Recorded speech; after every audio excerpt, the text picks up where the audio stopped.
जय हिंद, जोहार जगह। मैं शमशाद आलम। आज जिस मुद्दे पे बात करने वाले हैं वो मुद्दा है झारखंड लोकतांत्रिक क्रांतिकारी मोर्चा के कद्दावर नेता देवेंद्र नाथ महतो। एक मामला को लेकर, एक ज्वलंत मुद्दा को लेकर भाई राज्यपाल से मिले और राज्यपाल से अवगत करवाए। और ये मुद्दा झारखंड का काफी विकराल मुद्दा है भाई। एक तरफ जहां अन्य पार्टी, चाहे वो झारखंड मुक्ति मोर्चा हो या बीजेपी हो, भाई इस गठजोड़ में लगा हुआ है कि हमारा कैंडिडेट घाटशिला में चुनाव कैसे जीते। लेकिन एक बात तो है भाई, घाटशिला का चुनाव प्रचार थमा, उसके बाद झारखंड लोकतांत्रिक क्रांतिकारी मोर्चा के जितने भी नेता हैं सब अपने अपने काम में लग गए। यानी कि झारखंड के जनता का मुद्दा को सड़क पे लेके उतरने का उनका भाई हमेशा से काम रहता है। और देवेंद्र नाथ महतो तो एक आज के टाइम में झारखंड का सबसे बड़ा आंदोलनकारी, और झारखंड का छात्रों का मुद्दा भाई कुछ भी हो, देवेंद्र नाथ महतो सड़क भाई उतरते हैं। लेकिन ये छात्रों का मुद्दा है और इस मुद्दा को लेकर राजभवन पहुंचे, राजभवन में राज्यपाल से मिले और राज्यपाल से अवगत करवाए। और ये चिंता का विषय है, आखिर जब मिले तो क्या बात हुआ, कौन सा मुद्दा लेकर पहुंचे, अन्य पार्टी भाई किस और लगे हैं, और झारखंड लोकतांत्रिक क्रांतिकारी मोर्चा के नेता झारखंड के हित, झारखंड के छात्रों के मुद्दा को लेकर लगे हैं। सारी बात इस वीडियो में करेंगे, आप लोग वीडियो में अंत तक बने रहिए। चलिए चलते और सारी बात को समझते हैं। दरअसल बात यह है कि भाई एक काफी जो है कि ज्वलंत मुद्दा है, और वो ज्वलंत मुद्दा जो है वो छात्रों से रिलेटेड है। उन छात्र जो छात्र गरीब हैं, जो छात्र के पास पैसा नहीं है लेकिन पढ़ना चाहता है। और भाई सरकार की एक नीति ऐसा है कि भाई बीच मझधार में छात्रों के लाकर खड़ा कर दिया। और एक दो छात्र नहीं, लगभग इस राज्य के 65 लाख छात्र जो है भाई छात्रवृत्ति से वंचित है। छात्रवृत्ति नहीं मिला है, लोग पढ़ाई कैसे करेंगे, पढ़ाई बाधित हो रहा है क्योंकि इसी छात्रवृत्ति पर डिपेंड झारखंड के भाई गरीब तबके का जो लोग हैं, जो पढ़कर जो देश का सेवा और राज्य का सेवा करना चाहते, उनको छात्रवृत्ति नहीं मिला। अब ये छात्रवृत्ति का मुद्दा कितना बड़ा मुद्दा है झारखंड के लिए, ये बात वो लोग समझ सकते हैं जो छात्र हैं, जिनकी पढ़ाई बीच में रुकी हुई है, जिनकी पढ़ाई भाई छात्रवृत्ति नहीं मिलने की वजह से बीच में छोड़ने का कगार पे है। वो लोग जो बीएड में फर्स्ट सेमेस्टर का एग्जाम दिए, उसके बाद उनको मिला नहीं है, कॉलेज वाला परेशान कर रहे कि भाई आपको पैसा देना। तो क्या एक बात है वर्तमान की सरकार से, क्या झारखंड के गरीब छात्र जो है अपने जमीन बेचकर वहां फीस जमा करेंगे?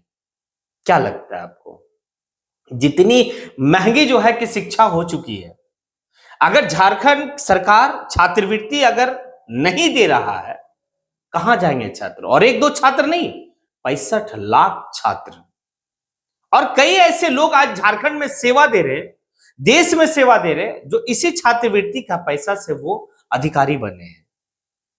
लेकिन सरकार की नीति समझ में नहीं आ रही, आखिर छात्रवृत्ति क्यों नहीं।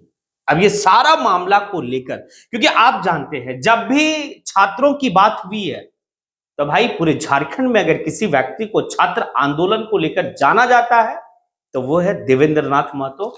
वही देवेंद्र नाथ महतो जो पुलिस का लाठी खाते खाते भाई थकता नहीं है, पुलिस मारना है मार, मैं आंदोलन करूंगा। और ये कोई नई बात देवेंद्र नाथ महतो के लिए नहीं है।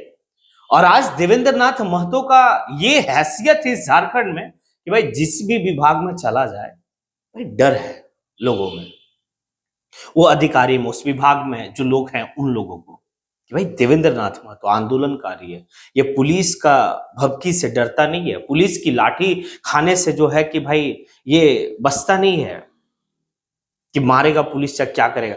ये पुलिस के सामने खड़ा होता और कहता है कि मार, इस सरकार का पुलिस भाई लाठी चार्ज कर, मेरे ऊपर कोई दिक्कत नहीं है, लेकिन हम हक और हुकूक की बात करेंगे। अब ऐसे समय में झारखंड लोकतांत्रिक क्रांतिकारी मोर्चा के केंद्रीय उपाध्यक्ष देवेंद्र नाथ महतो भाई राजभवन पहुंचते हैं, राज्यपाल से मिलते हैं और मिलने के बाद ये अवगत करवाते कि झारखंड के 65 लाख छात्र जो है भाई वंचित है। काफी चिंता जाहिर करते हैं महामहिम, फिर कैसे होगा झारखंड की डेवलपमेंट, कैसे होगा? झारखंड के बच्चे पढ़ेंगे नहीं तो भाई झारखंड बढ़ेगा कैसे? वो जाहिर करते हैं और वर्तमान की सरकार को देवेंद्र नाथ महतो की तरफ से चेतावनी है कि अगर आप झारखंड के 65 लाख छात्र को अगर छात्रवृत्ति रिलीज नहीं करते हैं तो फिर आप तैयार रहें, आपकी पूरी दल तैयार रहे, आपकी पूरी प्रशासन तैयार रहे, छात्रों के साथ सड़क पे निकलेंगे और भाई आंदोलन जोरदार तरीके से होगा। ये चेतावनी वर्तमान की सरकार को देवेंद्र नाथ महतो दिए। ये तो बात है देवेंद्र नाथ महतो का। आगे समझिए, अब उन लोगों के लिए है ये बात जो लोग चुनाव के वक्त में लोभ और लालच में आकर किसी पार्टी को वोट कर देते हैं। बात समझिएगा, घाटशिला का उपचुनाव में झारखंड लोकतांत्रिक क्रांतिकारी मोर्चा का भी उम्मीदवार, बीजेपी का उम्मीदवार, जेएमएम का उम्मीदवार, त्रिकोणीय मुकाबला की वहां पर खेला की बात चल रही थी।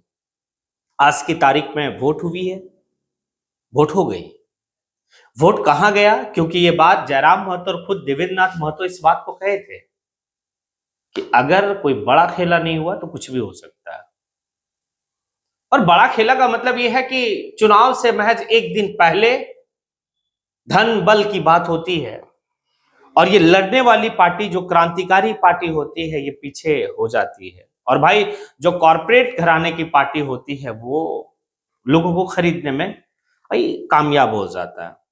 यही तो बात है कि भाई वहां पर घाटशिला में बीजेपी अपना कैंडिडेट को कैसे जिताएगा, क्या गठजोड़ उनका होगा, क्या तोड़ मोड़ होगा, ये सारा जो है कि भाई फॉर्मूला में वो लगे हुए हैं। वही हाल वर्तमान की सरकार की जो कैंडिडेट है, यानी कि झारखंड मुक्ति मोर्चा का जो कैंडिडेट है, झारखंड मुक्ति मोर्चा भी इसी चीज में लगा हुआ कि भाई हमारा कैंडिडेट कैसे जीते, कौन सी तंत्र लगानी पड़ेगी, कौन सी बल लगानी पड़ेगी, ये सारा बल लगाएंगे लेकिन कैंडिडेट हमारा जीते।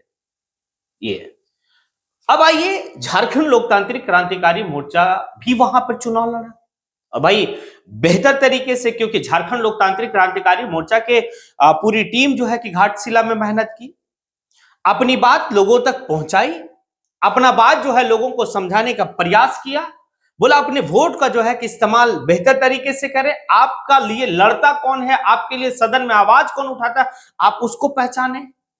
आपने तो दोनों को मौका दिया, चाहे वो बीजेपी हो या फिर जेएमएम हो, आपने मौका दिया ना। लेकिन वो आपके लिए क्या किया? कुछ ऐसा किया? नहीं किया। आपके लिए कौन आज आवाज उठाएगा? ये बस इस बात को थोड़ा सा समझिए। और अभी रिसेंटली में ही हो गया, आज चुनाव हो रहा है, वोटिंग हो रहा है और उसी वक्त में देवेंद्र नाथ महतो बस भाई कहां चले गए? छात्र के मुद्दा को लेकर भाई राज्यपाल से मिलने, और राज्यपाल से मिलने के बाद मीडिया में आते हैं, वर्तमान की सरकार को चेतावनी देते हैं, वर्तमान की सरकार को अल्टीमेटम देते हैं कि भाई आप छात्रों की छात्रवृत्ति को रिलीज कीजिए, वरना जो है फिर आप तैयार रहें। बात यही फर्क है। और ये फर्क जब तक झारखंड के लोग नहीं समझ पाएंगे कि मेरे लिए कौन लड़ता है, मेरे लिए अगर ये लड़ता है तो मेरा भाई दिशा इसी और होनी चाहिए। हाँ, कल ये भी अगर कॉर्पोरेट घर की पार्टी हो जाएगी, कल ये भी जो है कि झारखंड लोकतांत्रिक क्रांतिकारी मोर्चा भाई गरीबों की बात नहीं करेगा और सिर्फ जो है कि एक राजनीतिक स्टंट चलेगा, तो इसका भी खिलाफ में आवाज उठाया जाएगा। ऐसा नहीं है कि नहीं। हाँ, लेकिन अभी वर्तमान के टाइम में तो भाई झारखंड के मुद्दा, झारखंड के छात्रों का मुद्दा, झारखंड की झारखंडियत की मुद्दा, वो सारा मुद्दा अगर उठा रहा है तो भाई सड़क हो या सदन हो, यही तो उठा रहा झारखंड लोकतांत्रिक क्रांतिकारी मोर्चा। आप लोभ लालच में आके वोटिंग करते हैं, आप लोभ लालच में आपको दिया जाता है, आप उसमें बिक जाते हैं, अपने वोट का सही इस्तेमाल नहीं करते, अच्छे लोग को आप चुनते नहीं है, अच्छे लोग को आप सदन नहीं भेजते, तो आपके मुद्दा का भाई जो समस्या है या मुद्दा है उसका भाई समाधान कैसे होगा? ये सोचने की बात है। और अगर आप नहीं सोच रहे, सोचिए, बहुत बड़ा मिस्टेक है। और मैं देवेंद्र नाथ भाई को अपने तरफ से भाई सल्यूट करता हूं, क्योंकि वो बंदा काफी कुछ है। वो नहीं देखता है कि क्या होने वाला, बस ये देखता है कि भाई झारखंड की हित की बात कैसे हो, झारखंड के छात्रों को न्याय कैसे मिले। अब सोचिए कि 65 लाख छात्र के लिए आवाज एक व्यक्ति उठा रहा, और वो है देवेंद्र नाथ महतो। उठाना किसको चाहिए था? जो विपक्ष में बैठा हुआ है। वर्तमान की सरकार पे हम तो बात ही नहीं करेंगे, लेकिन जो विपक्ष में कौन है? बीजेपी। बीजेपी को ये सब मुद्दा सूट नहीं करता। नहीं नहीं नहीं, बस बीजेपी को मुद्दा पता कौन सा सूट करता है? भाई हिंदू मुस्लिम होनी चाहिए, मंदिर मस्जिद होनी चाहिए। अगर ये मुद्दा आएगा तो भाई भानु प्रताप शाही और भी उनके जितने भी तमाम नेता हैं, सीपी सिंह है, सब सामने आके उलुल जुलुल भाई भकेंगे। लेकिन उनको ये छात्रवृत्ति का मुद्दा नहीं दिख रहा। हाँ, उनको अलग तरह का डेमोग्राफी तो फलना ढेकना चिलना, भाई हिंदू मुस्लिम करना, बस यही सब है। बताइए ना भानु प्रताप शाही किस तरीके का जो है कि अल्फाज को यूज करते हैं। ये सारी बात सोचना होगा कि आपके लिए विपक्ष की भूमिका कौन निभा रही है, आपके लिए लड़ कौन रहा है। अब ये सारी बात को समझिए और सही चीज को समझिए और फैसला लीजिए। अब आप लोगों से सवाल है, क्या जो मैंने कहा या फिर जिस तरीके से देवेंद्र नाथ महतो भाई राज्यपाल से मिले, क्या लगता है आप लोगों को? क्या ये 65 लाख छात्र को जो छात्रवृत्ति रोक दी गई है, नहीं दी जा रही है, सिर्फ मैया सम्मान योजना को ही सारा चीज सोच रही है वर्तमान की सरकार? क्या अब जो है सरकार विभाग भाई हरकत में आएगी? अगर लगता हाँ कि हरकत में आएगी तो फिर आप कमेंट बॉक्स में आके कमेंट जरूर करें। इसी के साथ मैं अपनी बात को यहीं पे समेटता हूं। जय हिंद।